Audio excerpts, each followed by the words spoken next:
Tento recept bude doslova na želanie, pretože viackrát ste ma v komentároch žiadali o jednoduché a praktické nátierky, takže dnes to bude presne o tom. V zelenej, nadýchanej a ľahkej verzii si pripravíme avokádovú nátierku.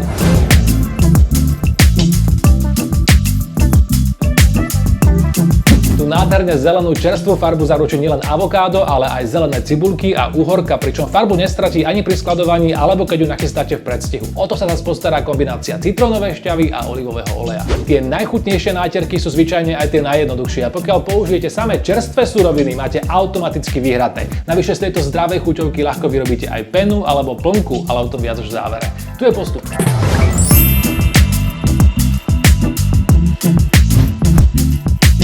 Dostatočne zrelé avokádo spoznáme okrem dotyku už po odstránení stopky, pod ktorou by malo byť žlté. Ak je príliš zelené, nechajte ho ešte dozrieť pri izbovej teplote, ak nájdete hnedú farbu, pravdepodobne už je neskoro. Prekrojíme a odstránime kôstku. Najpraktickejší postup je s naseknutím pomocou ostrého noža, potom už len stačí pootočiť, čím uvoľníme kôstku a dužina zostane neporušená. Pomocou lyžice vyberieme a vložíme do širšieho mixéra s čepeľou. Avokádo si zachová sviežu farbu, ak ho ihneď zmiešame s citrónovou šťavou. Stačí použiť polovicu jedného citróna, čo zároveň nátierke dodá nenápadnú, ale vyváženú kyslosť. Pridáme 2 lyžice olivového oleja a pre zachovanie farby ihneď do hladka rozmixujeme.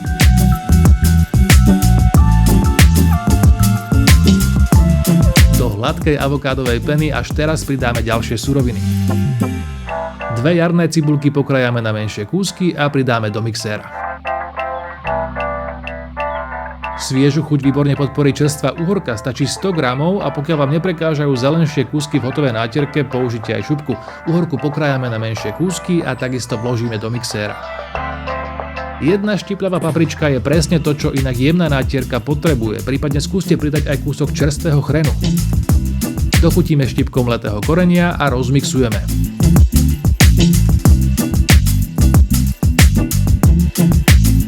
V tejto fáze bude zmes hladká, vďaka uhorke však bude viac tekutá a zatiaľ nie celkom krémová, preto pridáme syr feta, ktorý stačí roztlačiť medzi prstami priamo do mixéra, prípadne vopred vidličkou. A dôkladne rozmixujeme.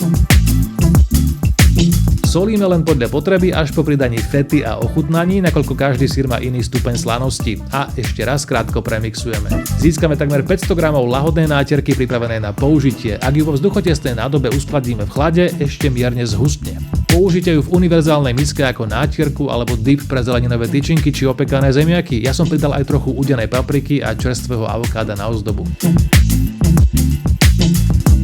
Nátierku môžete použiť ako penu na plnenie varených vajec či rôznych druhov zeleniny. Alebo ako plnku do wrapov či sendvičov, natrite ňou opečené tortily, pridajte čerstvú rukolu, kúsky zeleniny, obľúbené koreniny, stočte a máte pripravené aj jedlo so sebou.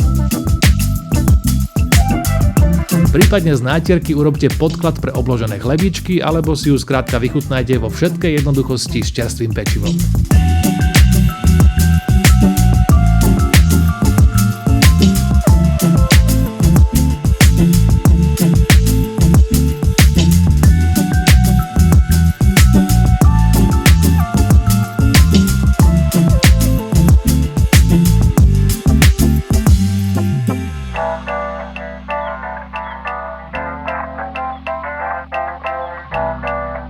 Či už ako nátierka, pena alebo plnka, s týmto sa dá naozaj kreovať do nekonečna. A nakoniec si budete aj tak čerstvým pečivom priamo z misky na stojaka v kuchyni naberať a budete si hovoriť, že škoda, že ste neurobili dvakrát toľko.